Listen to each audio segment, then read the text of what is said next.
농부들이 농사를 지을 때에 농부들이 그냥 땅에 씨를 뿌리고 어떠한 모종을 심어 놓고 끝을 내는 게 아닙니다. 그 심어 놓은 것들이 잘 자라는가 늘 항상 살핍니다. 필요한 물은 잘 공급되어지고 있는가, 너무 말라 있으면 물을 공급해 주고, 또한 거기에 병충해가 있으면 그 병충해를 약을 쳐서라도, 농약을 쳐서라도 병충해를 제거합니다. 그리고 땅에 뭔가 양분이 부족하면 이 비료를 주어서라도 그 필요한 양분을 공급해서 잘 자라서 열매를 맺도록 하는 그 일들을 하게 된다는 것입니다. 마찬가지로 우리는 그렇습니다. 우리가 복음을 전하고 난 후에 예수 믿는 것은 너가 알아서 믿어야 되는 것이지 내가 어디에 일일이 신경을 쓰냐 하고 그냥 두어서는 안 된다는 거예요. 그가 믿음으로 잘 자라는지, 믿음으로 자라는데 무엇이 문제가 있는지, 무엇이 필요한지, 내가 무엇을 도와줘야 되는지, 이것을 잘 살피는 것이 복음 전환자, 또한 먼저 믿는 자들의 책임이라는 사실을 우리에게 잘 알려주고 있다는 것입니다.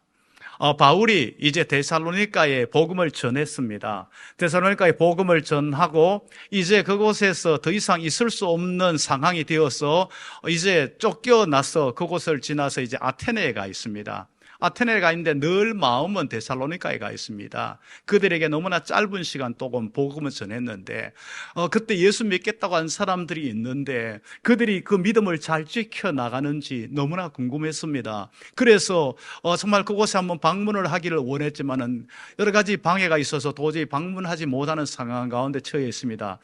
그러나 바울은 절대로 포기하지 않습니다. 자신이 못 간다면 다른 사람을 보내야 될 것이 아닌가. 이렇게 해서 이제 디모데를 이제 그곳에다가 보냅니다. 디모데를 그곳에다가 보내서 이제 그곳의 상태를 알아보도록, 믿음의 상태를 돌아보도록 하고 그들을 굳건히 세우는 역할을 감당하는 일들을 하도록 합니다. 그리고 이제 디모데가 돌아와서 보고한 그 내용을 듣고는 너무나 기뻐합니다. 믿음의 역사와 사랑의 수고와 소망의 인내가 그들 속에 넘쳐나는 것을 보면서 정말 너무나 하나님 앞에 감사하고 또한 복음을 전한 그것에 굉장한 보람을, 기쁨을 느끼는 그러한 것으로 볼 수가 있습니다. 이제 우리가 이를 통해서 우리는 어떤 모습으로 우리 주위에 있는 사람들을 믿음으로 굳건하게 세워야 하는가, 또한 내가 어떻게 믿음으로 굳게 서가야 되는가, 여기에 대한 말씀을 함께 오늘은 나누기를 원합니다. 교회에 새롭게 들어오신 분들에 대해서, 새신자들에 대해서 우리는 사랑과 관심과 애정을 가지고 돌봐야 된다는 것을 오늘 본문은 우리에게 분명하게 알려주고 있다는 것입니다. 1절, 2절 말씀은 이렇게 말씀하고 있습니다. 이러므로 우리가 참다 못하여 우리만 아덴에 머물기를 좋게 생각하고 우리 형제 곧 그리스도의 복음을 전하는 하나님의 일꾼인 디모데를 보내노니 이는 너희를 굳건하게 하고 너희 믿음에 대하여 위로함으로, 이렇게 말씀을 하고 있습니다. 이제 바울과 그 일행이 아덴에 머물고 있습니다.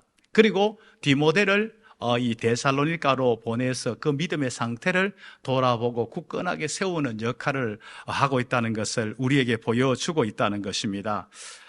바울이 이렇게 데살로니가에 그곳으로 가도록 하기 위한 것은 왜 그렇습니까?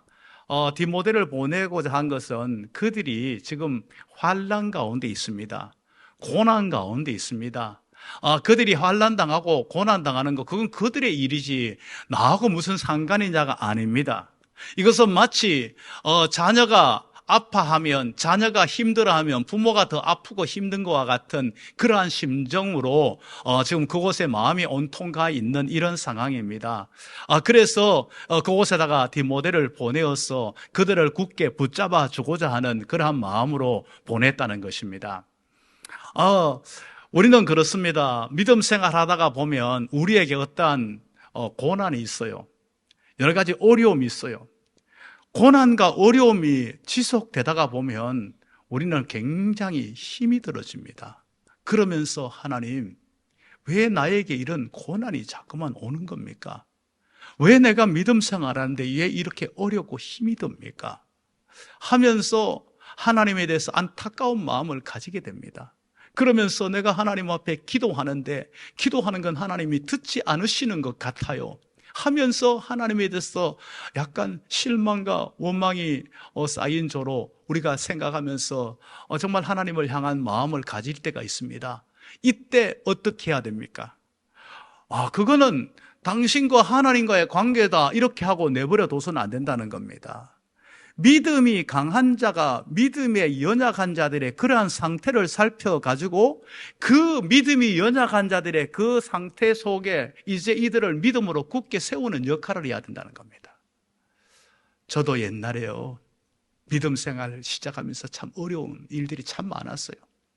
하나님이 저 멀리 계시는 것 같고 하나님이 나와 함께 하시지 않는 것 같아서 너무 힘든 적도 있었지만 그러나 하나님은 결코 멀리 계시지 않으셨고 하나님은 여전히 내 속에서 일하는데 내가 그것을 느끼지 못하고 보지 못했을 뿐이에요. 분명히 우리 형제님과 우리 자매님과 하나님은 함께 하십니다. 그렇게 붙들어주고 건면해주고 기도해주는 역할을 해야 된다는 것을 우리에게 보여주고 있어요. 그 역할을 우리가 해야 된다는 거예요. 여러분, 믿음이 연약한 자가 그렇게 혼자 힘들할 때에 믿음이 강한 자가 붙들어주면 그 속에서 하나님의 손길을, 하나님의 역사하심을 느끼게 된다는 겁니다. 이스라엘 백성들이 출애굽을 해가지고 이제 신나게 왔는데 홍해가 가로막혀 있어요. 홍해가 다 가로막혀 있는 이 가운데 있다는 소식을 애굽 왕 바로가 소식을 듣습니다. 그래, 그것들 가봐야 어디까지 가겠어? 그러면서 군대를 소집해가지고 당시 최강의 군대를 몰고 이제 이스라엘 백성들을 추격해 갑니다. 이스라엘 백성들은 홍해가 막혀있고 이제 애국 군대가 자신들을 잡으러 온다는 그 소문을 들을 때에, 그 이야기를 들을 때에 이들은 막 원망하기 시작합니다. 우리를 이 바다에 빠뜨려 죽도록 하려고 그러냐? 바로에게 결국 우리가 잡혀 다시 죽도록 하려고 그러느냐? 왜 우리를 여기를 끌고 왔느냐 하면서 막 원망하고 이렇게 이들의 믿음이 다 흔들리고 있습니다. 이때 믿음이 강한 자 누가 있었는가? 모세가 있었습니다. 모세가 이들을 어떻게 대합니까? 이들에 대해서 흔들리는 믿음을 붙잡아주고 있어요. 출애굽기 14장 13절 말씀은 우리에게 이렇게 말씀을 하고 있습니다. 같이 한번 읽습니다. 모세가 백성에게 이르되 너희는 두려워하지 말고 가만히 서서 여호와께서 오늘 너희를 위하여 행하시는 구원을 보라. 너희가 오늘 본 애굽 사람을 영원히 다시 보지 아니하리라. 할렐루야. 너희는 두려워하지 말라는 겁니다. 가만히 서서 여호와께서 너희를 향하셔서 구원을 행하는 그 일들을 보라는 겁니다. 그렇게 해서 붙들고 있는 것을 보여주고 있습니다. 이스라엘 백성들이 골리앗 앞에서 벌벌 떨면서 두려워 어찌할 바를 모릅니다. 이때 믿음의 사람 목동 다윗이 그곳에 그 현장을 목격합니다. 그것을 목격하고 두려워 떨고 있는 그들을, 나이가 어린 목동이지만은 그 두려워 떠는 백성들, 군인들을 이제 붙들어줍니다. 골리앗 보고 너는 칼과 창을 의지하는 무기를 의지하고 나오지만은 나는 만군의 여호와의 이름, 너가 지금 모여가고 있는 만군의 여호와의 이름으로 나가노라 하면서 물맷돌을 가지고 그냥 던져서 골리앗을 쓰러뜨려 버립니다. 그리고 하나님의 역사하심을, 하나님이 여전히 우리의 힘이 되시고 능력 되심을 나타내 보여주고 있다는 것입니다. 그렇습니다. 우리에게 하나님께서 믿음을 주셨습니까? 그 믿음은 나 하나 잘 믿고, 나 하나 구원받고, 나 하나 축복받으라고 준 믿음이 아니에요. 이 믿음 가지고 믿음이 연약한 자를 붙들어주고, 이 믿음이 연약한 자를 세워주고 함께 하나님의 역사를 누리며 나아가라고 우리에게 허락해 주었다는 사실을 우리는 잊지 말아야 된다는 것입니다. 성도들은요, 여러 가지 어렵고 힘든 상황 속에서 허우적거릴 때가 있어요. 내 자신이 그럴 때 있고 다른 사람이 그럴 때 있어요. 그럴 때 누군가 붙들어 준다면 그 속에서 하나님은 여전히 내 속에서 일하시고 있는 게 맞네 하는 것을 느끼게 해준다는 겁니다. 안타깝게도 오늘 이 시대는요, 자꾸만 자기중심적으로 변해가고 있어요. 날이 가면 갈수록 더 그렇게 되어집니다. 그러다 보니까요, 함께 더불어 이런 것들이 안 어울려요. 함께 한다는 이 자체가, 더불어 한다는 자체가 어울리지 않는 이 시대가 되어버린 그러한 상황이에요. 그러니까 나 중심이에요. 나만 생각하는 거예요. 이것이 어느 정도인가 하면요, 가정 안에서도 그 정도로 자꾸만 지금 현재 확대되어 나가고 있어요. 남들을 돌아보는 거, 여기에 대해서는 우리가 사회 여러 가지 분위기가 자꾸만 그런 식으로 남들 돌아보는 것에서는 별로 관심 없고 신경 안 쓰는 그런 분위기가 되어 있어요. 이런 시대 속에 우리가 살아가다 보니까 이러한 잘못되어진 세상의 풍조가 교회 공동체 안에도 은근히 밀려 들어오고 있습니다. 그러다 보니까요, 나와 관계없는, 나하고 직접적인 연관을 맺지 않는 우리 부서도 아니고 목장도 아닌 이런 사람들에 대해서는 그냥 관심을 안 가질 수 있어요. 얼마든지. 이거는 좋은 모습이 아닙니다. 우리는 사실은요, 우리 교회를 넘어서까지 우리 믿음의 지체들에서 관심을 가져야 될 그러한 존재들입니다. 그런데 우리가 한계가 있잖아요. 교회 공동체까지 넘어간다는 것은 우리가 쉽지가 않아요. 그렇지만 우리가 함께 이렇게 예배를 드리는 한 건물, 한 예배당 안에서 함께 신앙생활은 우리는 함께 돌아볼 수 있어야 되는 겁니다. 내 목장이 아니라도, 우리 부서가 아니라도 살피면서 저가 굉장히 힘들어하고 내가 저를 위해서 기도해 줘야 되겠구나. 저가 굉장히 외로워하고 있구나. 늘 항상 혼자 있는 것 같아. 교회 안에서 누군가 함께 하지 못하는 것 같아. 밥 먹을 때도 혼자 있는 거고 예배들 도 혼자 있는 거고 내가 저 옆에 가서 같이 밥을 먹고 내가 옆에 가서 같이 함께 해줘야지. 이러한 것이 우리에게 있어야 된다는 겁니다.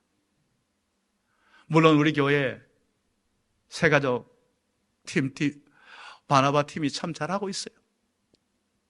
그러나 새가족과 바나바 팀만이 할 일이 아니에요. 사실은 우리 모두가 다 이 일들을 감당해야 된다는 것을 우리는 잊지 말아야 된다는 것입니다. 그래서 정말 어느 누구도 이곳에서 나는 혼자다, 내가 죽든 살든 사람들 관심도 없어, 내가 교회 나오든 안 나오든 관심도 없어, 이러한 모습이 되어서는 되지 않아요. 우리가 정말 모두에 대해서 함께 관심을 가져. 그거는 목회자들이 하는 거 아닙니까? 그건 교역자들, 그래서 교역자 세우는 거. 물론 맞아요, 교역자. 그러나 여러분, 교역자만의 전유물이 아니에요. 여러분, 우리 모두가 다 그 일을 감당해야 되는 거예요. 모두가 그러한 마음, 그러한 자세로 우리는 해야 된다는 것을 우리는 잊지 말아야 된다는 것입니다. 그러면서 이제 3절에 가서는 아무도 이제 이 여러 환난 중에 요동하지 않게 하려 함이라, 이렇게 말씀하고 있어요. 아무도 이 환난 때문에 흔들려서 넘어지는 자가 없도록 하기 위해서 정말 이렇게 우리가 이것을 위해서 세움받은 존재라는 걸 알고 있다는 겁니다. 이것을 위해서. 환난을 당하게 될 때에 요동하지 않도록 하기 위해서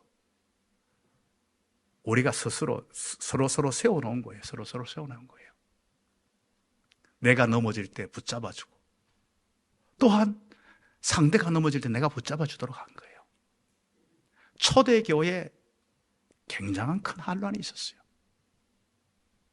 특별히 로마 박해 때는 우리가 영화를 봐서 알지만은요, 사자밥이 되는 그러한 가운데 있을 때에 영화로 극화를 해놨기 때문에 약간 더 그러죠.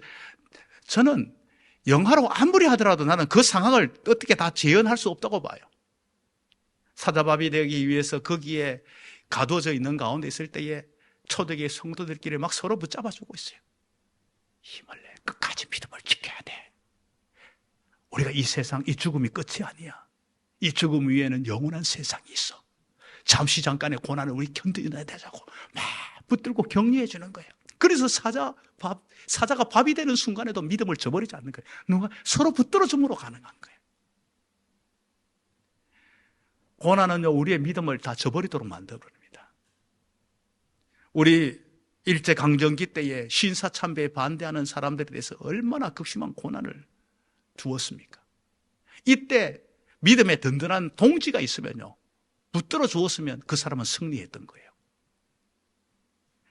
주기철 목사님 같은 분 혼자서 이긴 게 아니에요.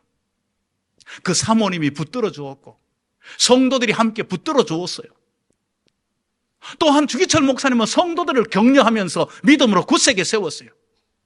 붙들려가지고 있다가 고난을 실컷 당하고 난 후에 잠시라도 성도들을 만날 수 있으면 끝까지 믿음을 배반하지 말라고, 끝까지 믿음을 지키라고 그렇게 세웠었어요. 우리가 그렇게 서로 세우는 역할을 감당하는 것이 얼마나 중요한지를 우리는 알아야 된다는 겁니다. 우리는 그런 생각할 때가 있어요. 그러면 능력이 하나님 고난 안 주시면 될 거 아닙니까? 왜 고난을 줘가지고 서로 피곤하게 만듭니까? 우리 이렇게 생각할 수 있어요. 그러나 우린 분명히 알아야 됩니다. 고난은 우리에게 유익을 주기 때문이에요. 고난은 우리가 알지 못하는, 우리가 지금 당장은 느끼지 못하는 놀라운 유익이기 때문에 하나님은 그 고난을 허용하시는 거예요. 손이 짧아서도 능력이 부족해서도 아닙니다. 그것이 놀라운 유익으로 이끌어가기 때문이라는 것을 우리는 알아야 된다는 겁니다. 그래서 로마서 5장 3절 4절 말씀은 우리에게 이렇게 말씀을 하고 있습니다. 다만 이뿐 아니라 우리가 환난 중에도 즐거워하나니 이는 환난은 인내를, 인내는 연단은 소망을 이루는 줄 압니다. 환난 중에서도 기뻐한다는 겁니다. 왜요? 환난은 인내를, 인내는 연단은 소망, 우리의 소망을 끝까지 우리가 추구해야 될 그 소망을 우리는 이루기 위해서 그 환난을 우리 가운데서 그냥 하나님은 허용한다는, 결국은 소망을 이루는 도구가 된다는 겁니다. 환난이요. 그렇기 때문에 하나님은 그것을 그대로 허용하고 계심을 우리에게 분명하게 말씀을 해주고 있다는 것을 우리는 알아야 된다는 겁니다. 이 고난은요, 우리에게 어떤 유익을 줍니까? 이 고난은 시편 119편 71절에서 이렇게 말씀하고 있어요. 같이 우리 한번 읽습니다. 고난 당한 것이 내게 유익이라. 이로 말미암아 내가 주의 율례들을 배우게 되었나이다. 아멘. 고난 당한 게 내게 유익이래요. 유익. 왜요? 이로 말미암아 내가 주의 율례를 배우게 되었다는 겁니다. 다시 바꿔서 말하자면요, 내가 주의 말씀을 깨달아 알게 되었다는 겁니다. 말씀 앞에 순종하게 되었다는 겁니다. 이전에는 고난 당하기 전에 내가 몰랐었는데 고난을 당하고 난 후에 내가 이 은혜를 깨달아 알게 되었다는 겁니다. 그래서 이 고난 자체를 우리에게 허용하고 있음을 우리에게 분명하게 말씀을 해주고 있다는 겁니다. 이 고난을 통하여 하나님의 뜻을 깨닫고 하나님의 뜻 가운데 세우며 더 중요한 것들을 우리가 추구하고 그 소망 가운데 굳게 서도록 하기 위해서 우리는 이 환난을 허용하셨다는 것을 우리는 알아야 된다는 겁니다. 환난을 좋아할 사람은 아무도 없습니다. 고난을 환영할 사람은 아무도 없습니다. 그러나 믿음의 생활을 함에 있어서 이것은 환난은 필연적으로 따라온다는 것을 우리는 분명히 알아야 됩니다. 오늘 본문 4절에서도 이렇게 말씀을 하고 있어요. 우리가 너와 함께 있을 때에 장차 받을 환난을 너희에게 미리 말하였는데 과연 그렇게 된 것을 너희가 아느니라. 바울이 복음을 전하면서 미리 이야기했다는 거예요. 너희가 이 복음을 받을 때에 여러 가지 환난, 핍박이 있을 것이다. 이렇게 이야기한 그대로 이루어졌다는 거예요. 그거 그대로 나타났다는 거예요. 우리가 예수 믿으면요, 모든 일들이 다 좋은 일들, 모든 것들이 아무 어려움 없는 그러한 일로 진행되어지는 게 아니에요. 믿음의 생활은 많은 포기를 하게 만들어요. 포기하는 동안에 힘들어요. 희생이 따라요. 좁은 문, 좁은 길을 걸어가야 되는 어려움들이 있어요. 나는 아무런 어려움도, 아무런 환난도, 아무런 대가도 지불하지 않고 있다. 여러분, 그게 자랑이 아니에요. 그건 어떤 면에서는 내가 타협하고 있는지 몰라요. 내가 믿음을 다 타협하고 있고 내가 다 모든 걸 다 포기하고 있는지 몰라요. 내가 믿음으로 결단하게 되면요, 거기에는 필연적으로 내부적인 외부적인 여러 가지 어려움이 있어요. 어려움이 있다는 겁니다. 그러나 그 어려움이 있음에도 불구하고 우리는 그것을 이겨나가야 되는 것은 왜입니까? 그 어려움은 장차 우리에게 나타나는 것과 비교할 수 없기 때문이라는 겁니다. 나타날 영광과 축복과 비교할 수 없기 때문에 우리는 그 어려움을 감수하면서 그 모든 것들을 이겨나가게 된다는 것을 우리에게 분명하게 말씀을 해주고 있다는 것입니다. 환난을 당하는 이러한 상황 가운데 있지만은, 그러나 그 환난 당하는 것을 그대로 내버려 둬서는 안 된다는 거예요.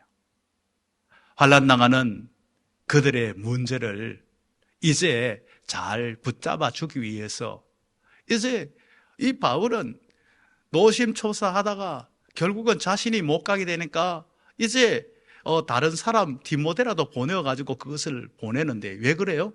왜 그렇습니까? 바로 이제 5절에서 말씀하고 있어요. 5절에서 한번 볼까요? 5절 말씀을 보면요, 이러므로 나도 참도 못하여 너희의 믿음을 알기 위하여 그를 보내었느니. 누굽니까? 디모데를 보낸 거예요. 이는 혹 시험하는 자가 너희를, 시험하는 자 마귀입니다, 너희를 시험하여 우리 수고를 헛되게 할까 하미니. 복음 전하는 것을 다 헛되게 만들어 줄까 하기 때문에 디모데를 그곳에 보내어가지고 너희 믿음이 어떤지를 잘 확인해가지고 믿음 위에 굳건하게 서도록 하기 위한 거라는 겁니다. 그래요. 디모데를 그곳에 보낸 이유는요, 그들이 환난당하는 그 속에서도 환난을 이겨나가도록 그것을 분명히 확인하기 위한 겁니다. 세우기 위한 겁니다. 여기에서 우리가 하나 놓치지 말고 지나가야 되는 건 뭡니까요? 바로 시험하는 자가, 시험은 있어요. 방해는 있어요. 고난은 있어요. 그런데 그 모든 시험과 환난과 고난을 이길 수 있는 것을 무엇입니까? 다시 한번 띄워보시겠어요? 믿음을 알기 위하여. 여기 핵심입니다. 믿음. 믿음이 있으면요, 시험하는 자가 아무리 시험하더라도, 어떠한 환난과 고통이 있다 할지라도 이 믿음이 이 모든 것들을 이기도록 만든다는 겁니다. 믿음을 확인하기를 원하고 있다는 겁니다. 정말 여러분, 중요한 게 믿음이에요. 이 믿음 위에 굳게 서야만이 어떠한 환난과 시험 속에서도 끝까지 흔들림 없이 승리할 수 있는 거예요. 이 믿음이 없으면 하나님이 약속하신 것을 끝까지 못 누립니다. 믿음이 있을 때에 이 모든 것들을 누리게 만들어준다는 것을 우리는 잊지 말아야 된다는 겁니다. 이 믿음은 얼마나 중요한지를 우리는 분명하게 깊이 새겨야 됩니다. 여러분, 아벨이 가인보다가 뭐 더 착하고, 물 좀 착했겠죠, 좀 더 선하게. 그러나 그것 때문에 아벨이 제사가 하나님 앞에 연락된 게 아니에요. 히브리서 11장 믿음장은 분명하게 제시하고 있어요. 아벨이 가인보다 더 나은 제사가 드려진 것은 믿음으로 아벨이 가인보다 더 나은 제사를 드렸다고 말씀하고 있어요. 믿음이 중요한 겁니다. 여러분, 라합이 여리고성이 멸망당할 때에 구원받은 것은 여리고성 안에서 라합이 그 중에서 깨끗하고 선하고 착했기 때문입니다. 아니에요. 절대로 아니에요. 히브리서 11장 동일하게 증거해주고 있습니다. 믿음으로 라합은 분명하게 제시하고 있습니다. 믿음으로 라합은, 믿음이 그 속에, 멸망당하는 그 속에서 구원 얻게 하는 것이 믿음이었다는 겁니다. 12해를 혈루증으로 앓는 여인이 그 병에서 구원 얻은 것이 무엇입니까? 그 여인이 그냥 막 열심히 그냥 그 예수님 만나려고 막 치고 들어간 그것 때문입니까? 아니에요. 내 믿음이 너를 구원하였느니라. 믿음으로 모든 것들을 깨끗함을 얻게 되었다는 것을 우리에게 분명하게 말씀해 주고 있는 거예요. 여러분, 이 믿음이 이토록 중요하다는 겁니다. 그래서 환난 당하는 자들의 무엇을 지금 현재 살펴보기를 원하고 있습니까? 믿음을 살펴보기를 원하고 있다는 겁니다. 믿음이 있으면 다 이긴다는 겁니다. 환난이, 고난이 크고 적고 문제가 아니라 믿음이 얼마나 확고한가 그것을 확인해가지고 믿음이 약하면 그 믿음을 보완시켜주고 믿음을 굳게 세워주면 그 모든 걸 이기게 해준다는 겁니다. 우리는 그렇습니다. 우리 자신의 믿음을 늘 항상 점검해야 됩니다. 어떠한 여러 가지 현상이 나타날 때에 내가 믿음에 바로 서 있는가? 어떤 겉으로 드러나는 현상을 보는 것이 아니라 그 모든 것의 뿌리가 되는 믿음이 나한테 바로 서 있는가? 다른 현상 속에 자꾸만 짚고 거기에다가 집착하게 되면요, 근본적인 문제를 해결 못합니다. 내가 믿음으로 바로 서 있을 때에 다른 모든 것들은 믿음 안에서 다 극복되어지고 승리하게 된다는 사실을 우리는 잊지 말아야 됩니다. 그래서 우리의 성도들이 정말 또한 어려워하고 힘들어할 때에 그들을 다른 것들도 하지만은 믿음으로 굳게 세워주는 역할을 해주는 것이 우리에게 중요한 일이라는 사실을 우리는 잊지 말아야 됩니다. 우리가 그렇게 믿음으로 잘 서 있으면요, 그 모든 상황 가운데서 승리하게 만들어줍니다. 그러면서 이제 이 믿음에 대해서 우리는 뭐라고 말씀을 하고 있습니까? 이 믿음에 대해서 우리에게 분명하게 말씀하고 있는 이제 그것은 또한 연결해서 이렇게 말씀을 하고 있습니다. 6절 말씀입니다. 같이 보십니다. 6절 말씀입니다. 지금 디모데가 너희에게로부터 와서 너희 믿음과 사랑의 기쁜 소식을 우리에게 전하고 너희가 항상 우리를 잘 생각하여 우리가 너희를 간절히 보고자 한가 같이 너희도 우리를 간절히 보고자 한다 하니 아멘. 너희 믿음과 사랑의 기쁜 소식 이렇게 말씀을 해주고 있습니다. 믿음과 사랑은 깊은 연관관계를 가지고 있어요. 믿음은 하나님을 향한 우리 인간의 태도와 자세입니다. 이 사랑은 인간 관계 속으로 연결되어집니다. 이 둘은 어떤 면에서는 하나님과 인간으로 갈라지니까 이 둘은 별로 연관이 없는 것 같은데 깊은 연관을 가지고 있어요. 참 믿음을 가지고 있는 자라면요, 참 사랑이 있어야 되는 거예요. 내가 하나님을 향한 믿음은 난 있는데 내가 사랑이 부족해. 아니에요. 믿음이 부족한 거예요. 믿음 자체가 부족한 거예요. 우리 감사절이 되면 그렇게 하잖아요. 이 감사와 믿음은 깊은 연관을 가지고 있다고 이야기하잖아요. 나는 믿음은 좋은데 감사가 좀 부족해. 아니에요. 그만큼 감사하는 만큼 믿음이 그 정도 수준이에요. 사랑도 마찬가지입니다. 나는 믿음은 있는데 사랑이 좀 부족해서 아니에요.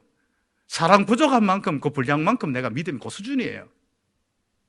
그렇기 때문에 우리가 모든 것을 하나님을 향한 믿음으로 이 모든 걸 출발해 가지만은요, 이 모든 바탕에는 사랑을 깔고 있어요. 사랑을 깔고 있어요. 사랑으로 깔고 모든 것들을 모아나가서 결국은 사랑으로 모든 걸 엮어버립니다. 믿음과 사랑이 모든 게 함께 합쳐져서 이 모든 것들을 이루어 나간다는 것을 우리는 잊지 말아야 된다는 것입니다. 이 사랑으로 이 모든 것들을 완성시키는 것임을 우리는 늘 항상 기억해야 됩니다. 그래서 갈라디아서 5장 6절은 이렇게 말씀하고 있어요. 그리스도 예수 안에서는 할례나 무할례나 효력이 없으되 사랑으로 역사하는 믿음뿐이니라. 할렐루야. 사랑으로 역사하는 믿음뿐이라고 말씀해 주고 있다는 것입니다. 우리는 이렇게 정말 이런 모습으로 날마다 살아갈 때에 우리의 이 모습이 먼저는 하나님의 기쁨입니다. 그리고 우리 성도들 간에 서로의 기쁨이에요. 목회자와 성도 가운데서도 기쁨과 보람을 느끼도록 만들어줍니다. 또한 성도 서로끼리도 정말 보람을 느끼도록 해주는 겁니다.